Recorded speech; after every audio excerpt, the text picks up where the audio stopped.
Hello दोस्तों, आप लोगों के सामने और एक नया वीडियो लेकर आया हूँ। माय जियो ऐप से अपना बैंक अकाउंट बैलेंस कैसे चेक करें, चलिए आप लोग को दिखाते हैं। माय जियो ऐप्स पर क्लिक करें।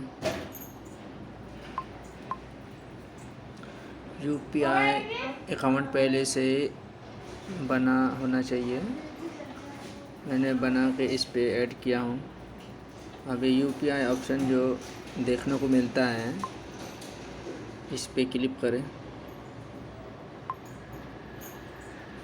क्लिक करने के बाद अभी इस तरह देखने को मिलता है। आप लोग देख सकते हैं जैसे कि मैंने पहले से ही ऐड कर रखा है। अब यहाँ जो ऑफ़र में जो दिखाई देता है आप लोगों को चेक बैलेंस, इस पे टैप करें।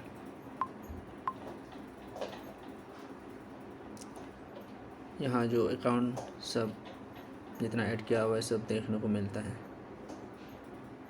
जो भी अकाउंट आपने ऐड किया है उसी को टाइप करें। टाइप करने के बाद जैसे अपना पिन नंबर डाल के यहाँ शो कर जाएगा अकाउंट बैलेंस। बस यही छोटी सी वीडियो था आप लोगों को जानकारी के लिए। वीडियो को अच्छा लगे तो सब्सक्राइब कर देना। धन्यवाद।